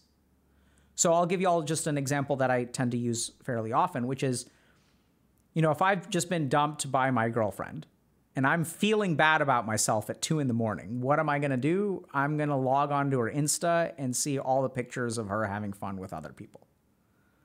I felt bad about myself before, and my mind is going to seek confirmatory things outside of that, right? And then if there's a picture of her with another guy, my mind is going to make all kinds of comparisons, right? What the hell is going on there? Like, why does it torture me, right? Why do our minds torture us with anxiety, with these kinds of things? Because that's what sort of the function of the ego. The ego is looking to make sense of the world, right? So the way that I feel needs to be mirrored in the outside world. So if I'm feeling a little bit insecure and I'm like, oh, I want to believe I'm attractive. I want to believe I'm attractive. I want to believe I'm a good person. Let me turn to the outside world to give me that confirmation because I don't believe it for myself. The problem is that there are all kinds of things that you are good at, right? Like, so any 19-year-old, like, sure, you may be a couple years behind in terms of schooling and stuff. Sounds like it actually wasn't your fault because someone screwed up an application. But your mind doesn't think that way, right? Like, mind doesn't think that way. That's not what it does. When you're sort of feeling bad about yourself, your mind doesn't try to come up with reasons to convince you you're a good person. It actually does the opposite. It seeks out stimuli and makes comparisons that reinforce what you already believe about yourself. And then what happens, like, so now let's talk a little bit about if you're someone who invests in other people instead of yourself. So once you feel behind, once you feel like you're inferior, once you feel like you're a child in an adult's body, right? So like you should have grown up by now, but you haven't. And you're afraid that you never will. Are you worth investing in? Are you worth effort? What's going to happen to effort that you put into you? right? What's going to be the return on investment, the ROI, if you work on yourself? If you believe that you're inferior and you're a man-child and you're behind and you're surrounding yourself by you're surrounded by 16-year-olds, what happens is the mind naturally sort of concludes, right? Because you're like kind of not, you can't fix yourself. Like it's never going to be enough. So what do you end up doing? You invest in other people, right? Because they're worth saving. If I try to help someone else, like they can actually achieve something, but I can't. And so then what happens is you start directing your energy towards other people. And sometimes in the worst cases, you even start living vicariously through them. No, you absolutely should apply for that job. You should do it. You should do it. You should do it. Don't be a wuss, right? Take chances. I have faith in you. And you push them because you're trying to solve a problem in here. But this problem is unfixable because I'm a child in an adult's body. GG. GG, no re. Go next. But not for you. Now I'm going to observe. I'm going to watch my friend play and I'm going to tell them what to do. Because I'm hopeless. So that's where we see that kind of behavior come from. And now we get to this part. Right? Which is...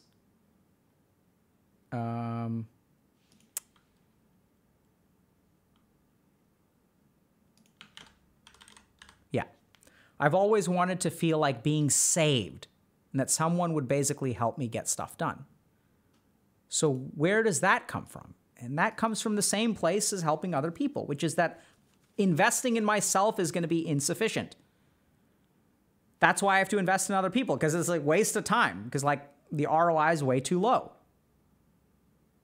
Right? So then what do you need? You need someone else to save you because you can't save yourself. Because you're a child trapped in an adult's body. Because you should have grown up by now. Because you should be smarter. You should be more capable. You should not be so lazy. You shouldn't be paralyzed to action. So you need some savior. And that's what you look for because you don't believe you can save yourself. And this becomes a self-fulfilling prophecy. Because where are you investing? You're investing in other people. Is someone going to come along and save you? Maybe if you're lucky, maybe yes, maybe not. But as you stop working on yourself and you start investing energy in other people, you sort of propagate this idea that the only person that can save you is someone else because you're not trying to save yourself at that point, right? You've given up on yourself. So that becomes true. And then like logically, like it becomes consistent. And you start to believe it. Oh, see, like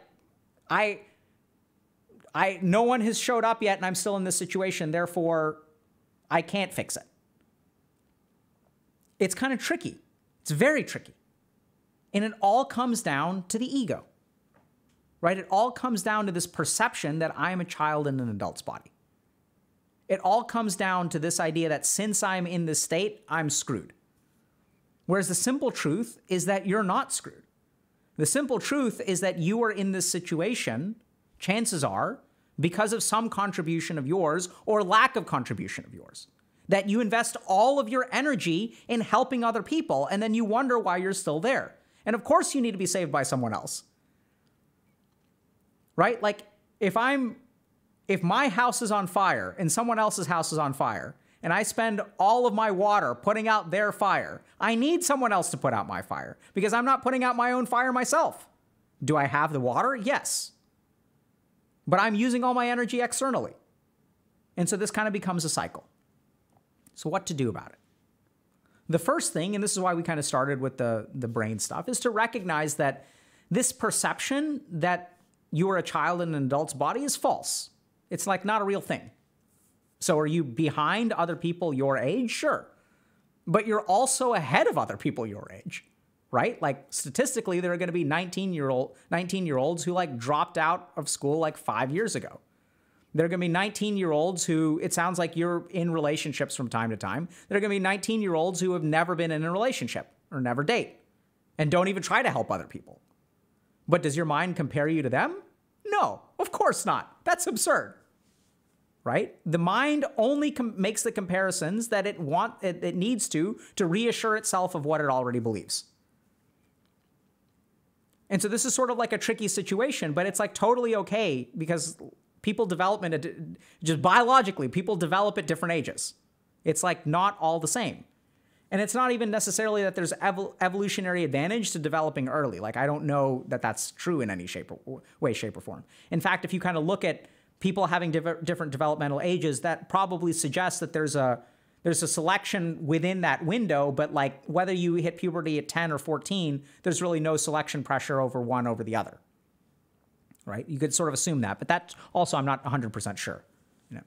There may be people who are experts on the evolution of adolescent development that disagree with that and know more about that than I do. So what do you do about this? The first is to recognize that all of this stuff is like a conclusion that your mind comes to without necessarily being true, right? That you believe that you are a child in an adult's body, which is like, it's totally fine to be exactly where you are. There's nothing wrong with you. Could you do things better? Sure. Could you work a little bit harder? Maybe. Are you a little bit too paralyzed? Possibly. I'm not saying that you're perfect, right? But you are where you are and you're not fundamentally busted.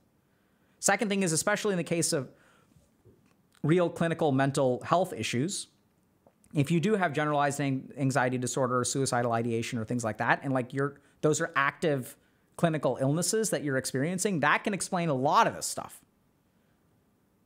And it's amazing. I mean, I don't prescribe antidepressant medication to all of my patients with major depressive disorder, but like for some of them, it just works amazing. Like it transforms their life. They live like normal people afterward, right? That we see that sometimes with antidepressants, generally. Your mileage may vary. Absolutely, you need to talk to your doctor about that. That's the whole purpose behind having a doctor, right? Is that they can make a tailored, individualistic determination about what your needs are.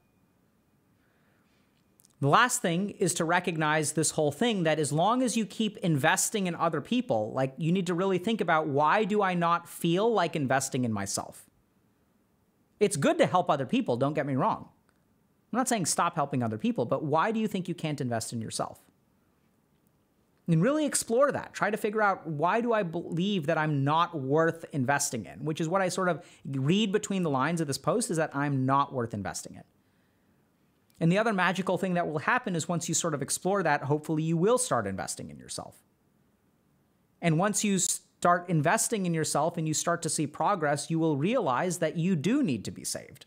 And you are actually right. The only difference, the only thing you didn't realize, is the person who needs to save you is actually you. You're the one who's going to do the saving.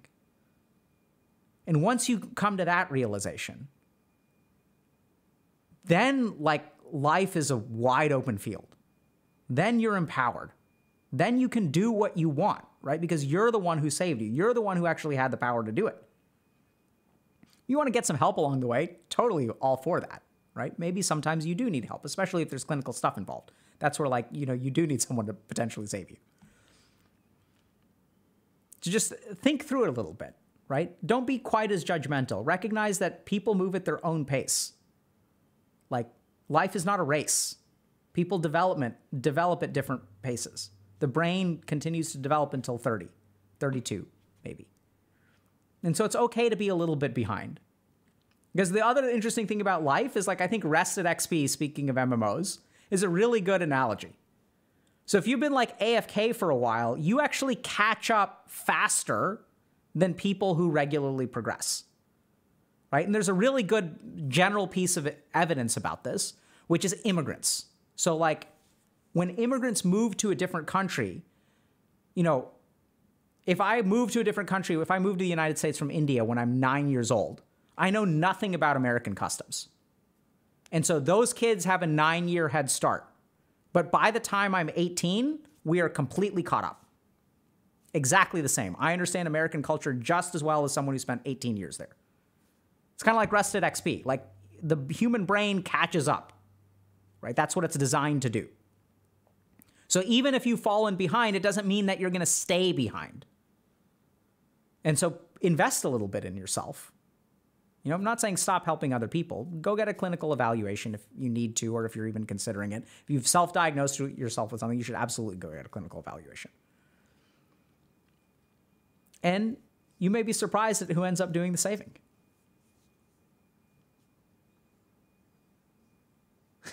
You have 20 years of Arrested XP. Hey, trust me, dude, I had like 23 years, 22 years of rested XP. Absolutely. Like now the problem, you guys want to know the real tragedy? My situation? My rested XP is gone now. No more catching up. Right? Now it's the end game grind. Hours and hours of work for such little yield.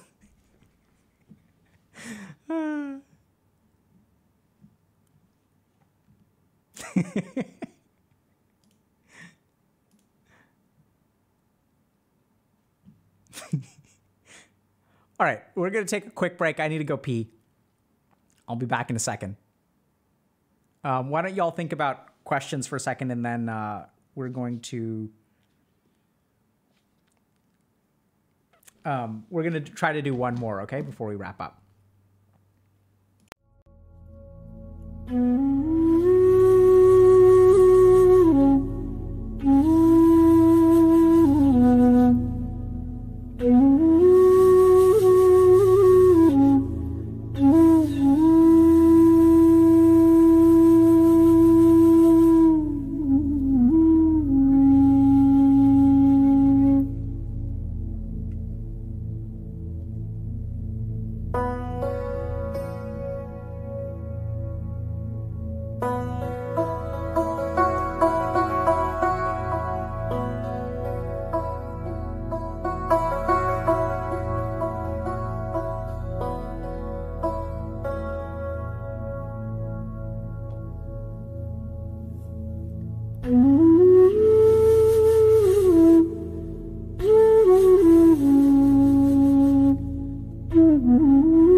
Alrighty.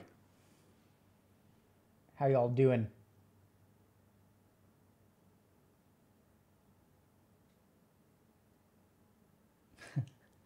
You did make it in time, net error.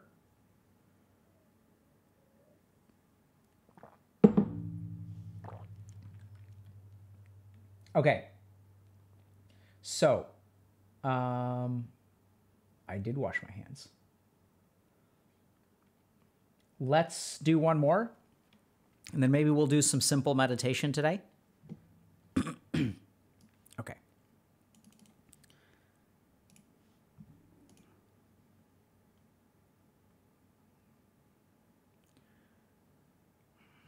Okay, this is going to be tricky. All right, let's take a look. So, the world just seems so doomed, I don't understand why I should do anything with a long-term benefit. COVID's been ravaging the earth for over a year with no end in sight. Climate crisis is an inevitability that no government is even acknowledging. Wealth inequality is growing more and more. None of my friends will ever own a home or start a family. Every day I think about how either climate crisis will kill me or I'm going to kill myself because every day will be so unbearably horrible.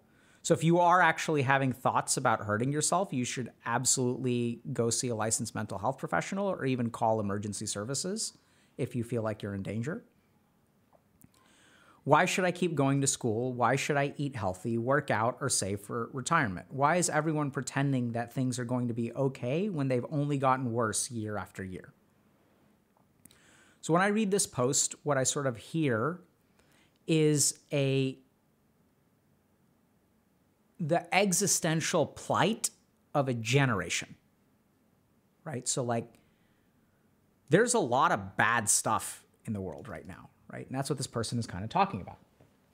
They're talking about climate change. Climate's screwed. COVID's bad. Wealth inequality is bad. No one's doing anything. None of my friends will ever own a home or get married, right? Is that what they said? Get married or have kids? Or start a family is the phrase that they used. And so sometimes, like right now, especially, like the world can seem like a pretty hopeless place. So how do we deal with hopelessness, right? So the first thing, once again, is, if you're actually having suicidal thoughts and stuff, you should absolutely go see a licensed professional. But I want to talk to y'all a little bit today about why should I bother? That's the main post, right? So let's talk about that. So the first thing we're going to do is sort of, I want to map out actually before we go to this, how we're going to talk about this. So there's a subtle thing that's going on in the mind here, which I want to try to illustrate. It's very, very tricky. But we're going to walk through literally like what happens in the mind, or I mean, we don't really know 100% for this person, but when I've worked with people who are like doomers, what I've discovered is that there are actually some unusual things that are going on in the mind, which actually can be worked on, that can lead to some degree of hope and positive improvement. And the reason that people don't sort of realize that is because they don't really acknowledge what's happening in their mind. All they're aware of is the output of the mind. So they see what the mind produces, but they don't see what is happening on the inside. So it's kind of like I've got a projector, and the projector is displaying a particular thing. But what's going on in the projector? I have a monitor that is displaying a particular thing. But what's going on in the CPU? What's going on in the hard drive? And it's my hope that by illustrating this, some of y'all may be able to get some degree of benefit. Okay? So let's try to understand what's going on in the mind of this person. So the first thing that I kind of want to point out is that our mind does not always function optimally. So sometimes our mind is impaired.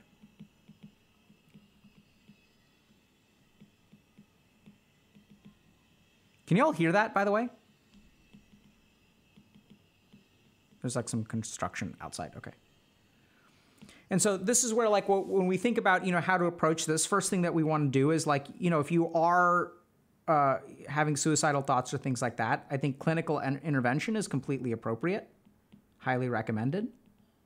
Because in the case of someone who is suffering from clinical depression, like, hopelessness is one of the 9 features of clinical depression. So if you have this kind of intractable hopelessness, which I've seen as a psychiatrist, that's the kind of thing that, you want to really get evaluated and sort of get treatment for. Because as long as, like we sort of mentioned earlier, it's really hard to run a marathon with a broken leg. Like, people are out there trying to run marathons and thinking about training regimens and how much do I need to work out and what do I need to eat. But sometimes if you got a broken leg, like, carbo loading before the marathon is not what you need to be focused on. So if you're feeling truly hopeless, if you are having suicidal thoughts, please go see a licensed professional. That being said, there's also some other things that we can do. We can teach about what is happening in the mind. So the first thing that I kind of want to point out is that I factually disagree with some of these statements. And it's not so much about who's factually correct or incorrect. I'll talk a little bit about how I disagree. But the more important thing is not who is factually correct, but the fact that the mind produces these thoughts. Okay, so let me illustrate. So the first thing is COVID has been ravaging the earth for over a year with no end in sight. I don't know if I actually agree with that statement. So as a medical doctor, I think vaccines seem to be doing, actually, generally speaking, like a really good job. So I know that there are some countries, for example, that have lifted all restrictions. Sometimes hospitalizations are still quite high, but the hospitalizations are in unvaccinated people predominantly. Life is returning to normal in some ways. So I personally, so this is not, with no end in sight, actually, it's not factual now that I think about it. My opinion, I disagree with the opinion that there's no end in sight. I personally believe that the end of COVID, it may be like a persistent disease that we have to deal with, but I don't think that the ravaging the earth that it's done for the past year will continue. I think human beings will adapt, and hopefully there won't be further mutations and things like that. Maybe famous last words. So the other thing that we sort of consider is that Delta was both more virulent and more damaging of a variation, a mutation, whereas Omicron has a higher amount of virulence, but is like less damaging, right? So Omicron spreads very, very rapidly, but then is like has a lower lethality rate. I'm pretty sure that that's consistent with the research. Doesn't mean that it isn't dangerous or isn't lethal. It just means that it's like less lethal than Delta based on the data I've seen, which I'm not an expert. I'm not an ID person. I don't read all the studies. So take that with a grain of salt. So the other kind of thing that we can think about is like, lots of stuff was canceled last year. Whereas like now we're starting to have esports tournaments again and things like that. So in Dota, for example, they canceled the major, and we have regional finals that are online tournaments, but there is going to be an in-person major happening, I think, in Stockholm for the second major. So I think it's like we're starting to see the end, actually. So also, climate crisis is an inevitability that no government is acknowledging. So the crisis is here. I personally agree with that, but I wouldn't say that no government is acknowledging, right? So I think governments are acknowledging to different degrees, taking action to different degrees. Are they doing a lot? Are they doing a little? I'm not an expert. I don't really know, but I think that the black and whiteness of this statement, and this is what I really want you all to understand, this statement is very black and white. This statement is very black and white. I disagree with that black and whiteness. Wealth inequality is growing more and more. Agree with that. None of my friends will ever own a home or start a family. So I can't really see the future. I don't know if this person can see the future. But the only person who can make that kind of definitive statement is able to see the future, right? Because how can you know what will happen a year from now, 5 years from now, or 10 years from now? And so the point that I'm making here is that, this is actually incorrect. I think factually disagree. I mean, it's my opinion, so I disagree. But I want you all to notice that there's a lot of black and white thinking here. This is the kind of thing where sometimes black and white thinking is consistent with actually having a clinical illness. So once again, go see someone if you fit this profile or you are this person. I'd strongly recommend you get mental health evaluation. But there's kind of more to it than that, right? So where does this black and white thinking come from? How can we sort of understand this? And the bigger question that I want to ask is, how does the mind come to its conclusions?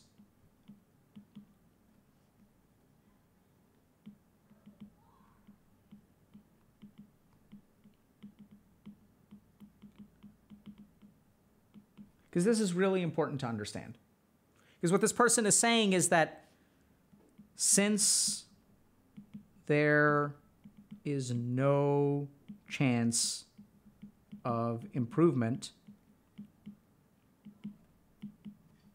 don't bother. Right? That's what this person is essentially saying. Why should I bother if like all this stuff is going wrong? And this is where I know it sounds kind of weird, but I don't actually think this is the right before after. So if we look at the way that the mind works, the mind will oftentimes come to a conclusion and then will actually reverse engineer the evidence. So what I think actually could be happening is not that since there's no chance of improvement, I shouldn't bother. But that this person, and sometimes when we feel, let's say, emotionally hopeless,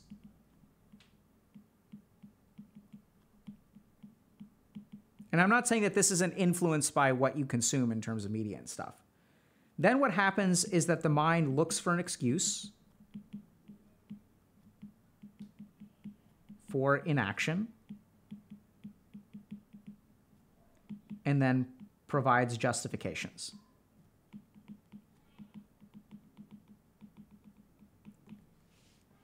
And why do I sort of think that this could be going on in this particular case? And it's because of the black and white thinking, right? Because the world is not black and white. The world is nuanced.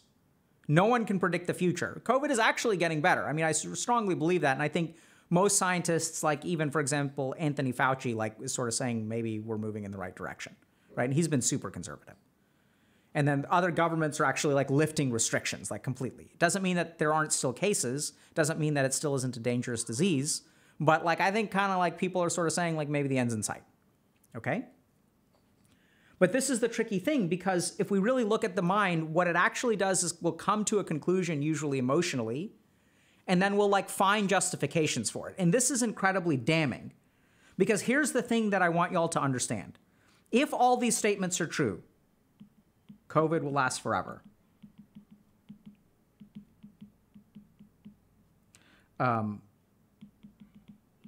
Climate is screwed.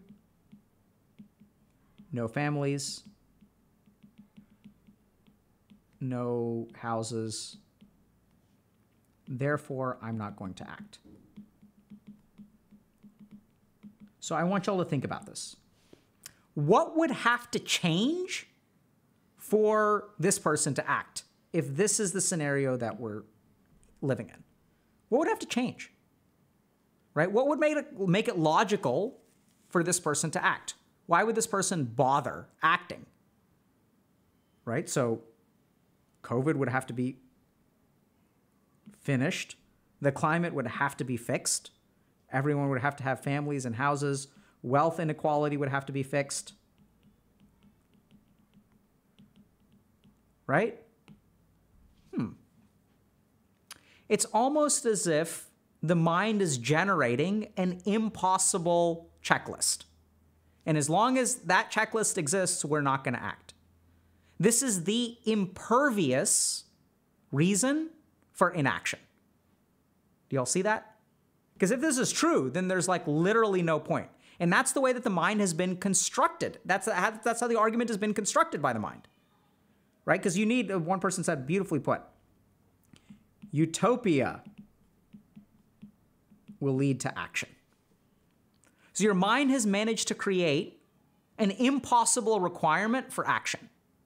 Now, why the hell would it do that? Because it doesn't want to act. Right? So I think what's actually going on is this. Because the scenario that's created over here is actually this. And so we see this a lot where like, you know, so how can I say this? The mind kind of justifies its beliefs, right? So if I'm, you know, this is unfortunate, but sometimes when someone has an affair, right, is unfaithful to their romantic partner, what they'll end up doing is making justifications. And they'll say, yeah, the reason I had the affair was because you were doing this. So the mind is trying to create some kind of concordance with like what's going on with the rest of the world. And so if you feel emotionally hopeless, what the mind is going to do is engineer something that allows you to not act. Because what it really doesn't want to do is act. And what I would imagine for this person is that taking any kind of action is going to be incredibly hard, right? And we kind of see this, like, why should I keep going to school? Why should I eat healthy, work out, or save for retirement? There's a lot of hopelessness here. What's like the primary emotion that you're feeling here is hopelessness. So then the question kind of becomes, okay, where does that hopelessness come from? And this is where I think that the person probably has like a really good point, that if we really look at the world, you know, all of these things are going to contribute to that hopelessness. So when I open up, you know, the internet every day and I see like more articles about COVID and more articles about wealth inequality, and this area of the world is screwed, and this area of the world is screwed, and this area of the world is screwed, like I'm going to feel hopeless. If there's a clinical element, right? Because remember that this person may have something clinical going on, that's going to contribute to that as well. So it's not just sort of what we feel internally. And then there could be all kinds of other experiences. I imagine that if we were to interview someone like this and we talked to them, what we would find is some degree of experiences in their life that may seem kind of small or insignificant, where like they were taught to not hope, where they gave up on hope because of who knows what happened. Maybe there was something that was actually abusive. Maybe a parent abandoned them. Maybe they were bullied. Maybe they have failed out of college. Maybe like, who knows, right? Something happens that results in this emotional hopelessness. And this is the sequence of events in the mind. Emotions happen first. Then our ego steps in, and the last is the intellect. And we kind of know this because when people are emotional, they are not rational. You can be emotional and rational at the same time, but generally speaking, people who are like thinking emotionally or leading with their emotions are like different from thinking rationally, right? We kind of view them almost as opposite ends of the spectrum. And so what I'm sort of seeing is that like this is the main thing to watch out for if you're kind of in a situation like this, is be careful about what your mind is setting up is the prerequisite to action. Because if your mind sets up utopia as the prerequisite to action, then you have an endless excuse to never act. Right? And so then the real question is, do you feel like acting? Do you want to act? No, you don't feel like it. I don't want to. And this is the beautiful thing, and y'all may, you may understand this really well, the 12% of you that are playing Lost Ark. When your mind wants something, it'll come up with whatever reasons it can to make sure you get it. Right? There are all kinds of reasons. Oh, man, I streamed for 2 hours today. It was so exhausting. I deserve a break. Let me play some Lost Ark. Or, I ate really good yesterday. I deserve pizza. Let me eat some pizza. But what came first? The acknowledgement of what you deserved or the desire for pizza? So once the mind wants something, be super careful about how it constructs reasons to justify what it wants. And once you construct those reasons, like just think about that for a second, right? Like what is this person, what needs to happen in the universe for this person to feel obligated to act, for this person to feel inspired to act? The mind sometimes creates an unsolvable problem. Because if you have an unsolvable problem, you have an endless excuse to not act. And what your mind really wants to do is just sit there, right? I don't feel like working out. I don't feel like studying. I don't feel like doing this. And so that's super tricky. And be careful about the way that your mind works. Because if you find yourself in a position where your mind is saying, don't bother doing these things because of climate change, because of this, because of this, because of this, that's like very dangerous territory. Because I'd say that in a bizarre way, like the fact that this post is there sort of is suggesting, and this is where I, choose to be hopeful, is the planet screwed for eternity? Like maybe, maybe not. Like, I don't know. But one thing that I am hopeful about is that there's an awareness of our impact on the planet in a way that there has never been in, as far as I know, in the history of humanity. Certainly not during my lifetime. So like, I grew up in the 90s, and like no one, like people were talking about global warming, but it wasn't like, wasn't a big deal. So we're taking things seriously on a level that we haven't before. Like there's an acknowledgement that wealth inequality is a problem, right? So I'm not saying that it isn't getting worse, but I think people are like starting to get to a level where they're like really not okay with it, right? And that's when change happens.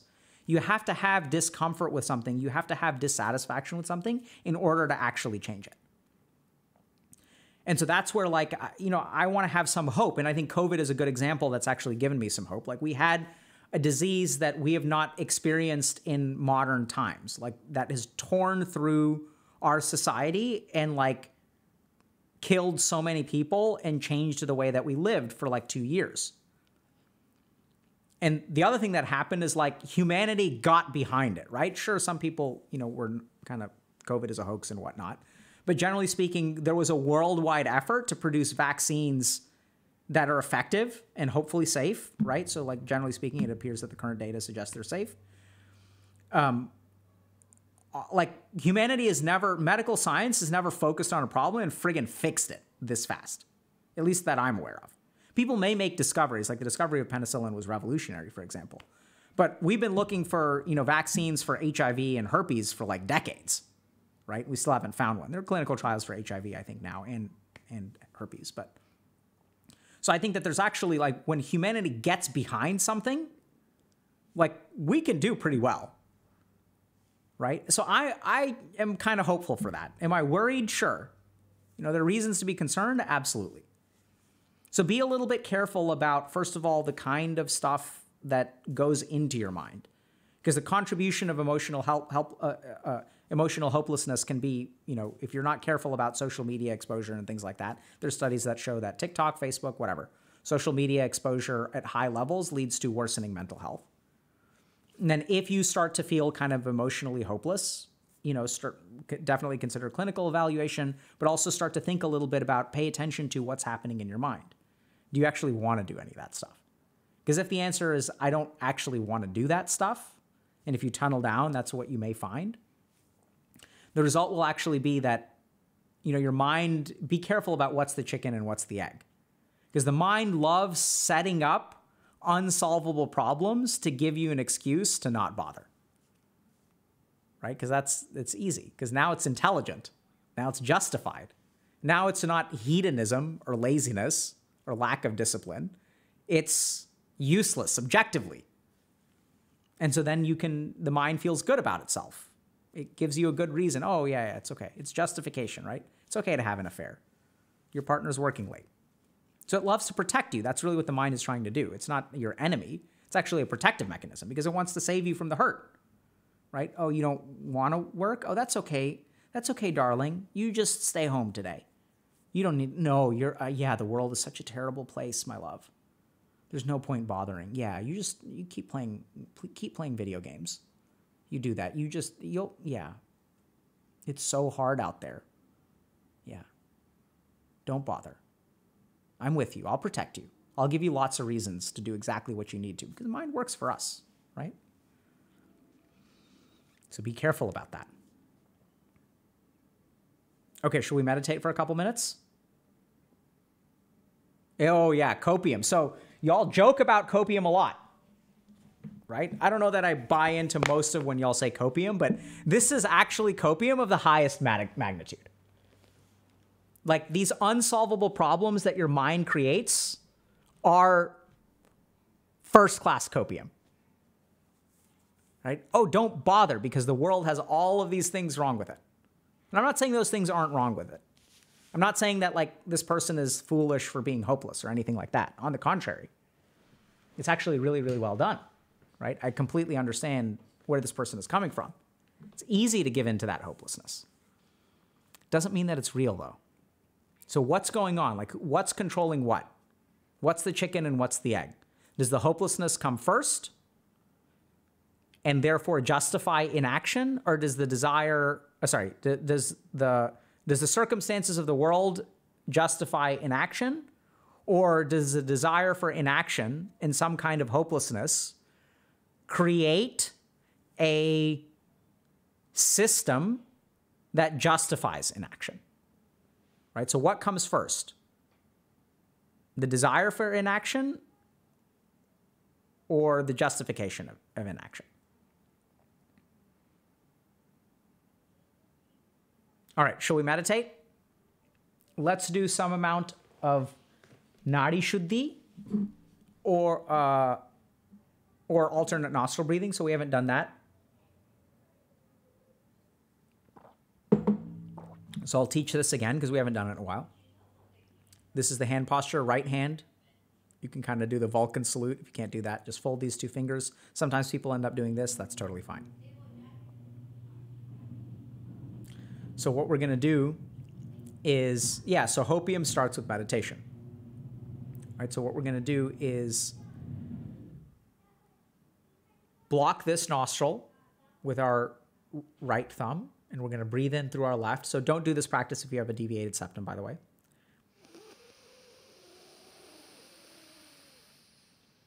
And we're going to switch, and we're going to block the other nostril with our other two fingers, and we're going to breathe out.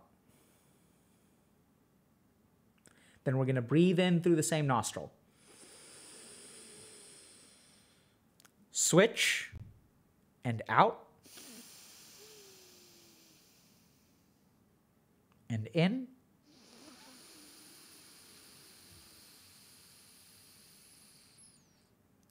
Switch and out.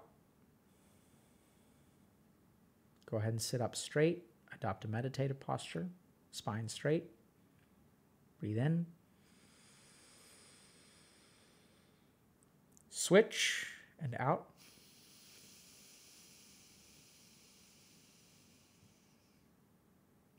We'll do about 5 more rounds. In.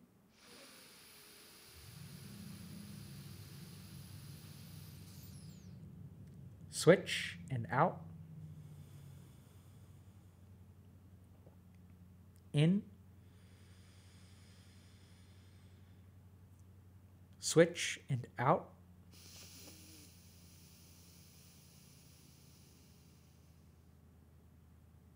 In.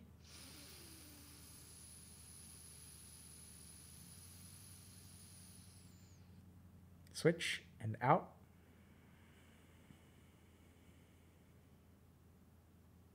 In. Switch and out.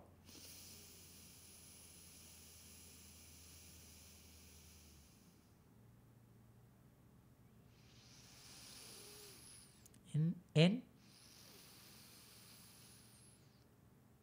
Switch out.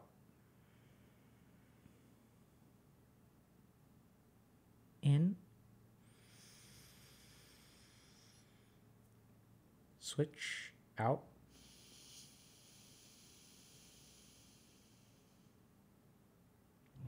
In.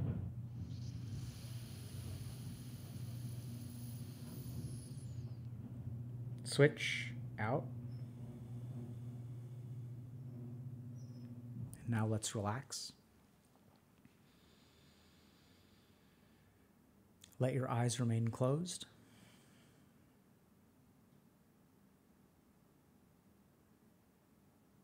Notice the natural slowing of your breath.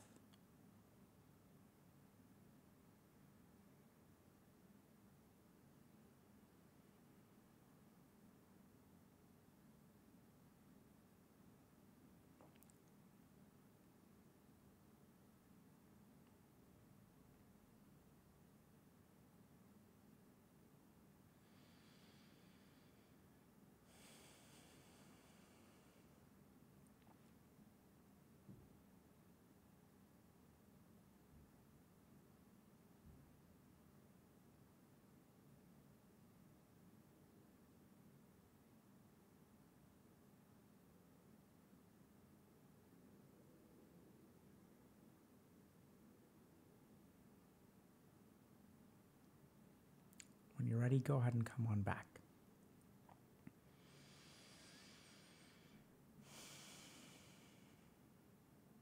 Some people may notice that one of your nostrils feels clogged. That's actually totally normal. So our nose will one nostril will always be more open than the other. The other thing is that it tends to switch throughout the day. So it's okay. So hopefully y'all enjoyed some of that meditation. Remember, when we're feeling emotionally bad, we can always meditate a little bit. And sort of in the space of that stillness, even though climate change is real, even though wealth inequality is real, even though COVID is real, it feels a little bit more distant. And if we think about the problems in the world, they bear down on our mind. They become reality. Right? They fulfill our consciousness. And so we can take a step back from that. It doesn't mean that we're ignoring it. It doesn't mean that it isn't real, but we're sort of centering ourselves. And the more that we're able to center ourselves, the easier it is to actually do something about it. So I strongly encourage you all to meditate. I personally find alternate nostril breathing that we just did today to be a really awesome introductory practice. I don't know if y'all can tell, we were practicing for like 2 minutes. So ideally, you can get up to 20 minutes of practice. But even a few minutes here or there is a beautiful way to start. So who are we going to raid today? It's our last order of business.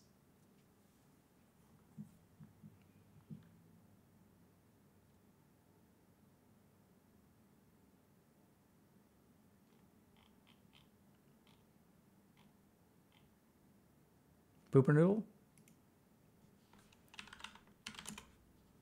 Let's raid Pooper Noodle. All right. We'll raid Pooper Noodle. We'll see y'all maybe on Monday. Not 100% sure. Stay tuned to our socials. And have a good weekend. And hopefully, if y'all are into Dota, I'm looking forward to some good Dota. So take care. Love y'all.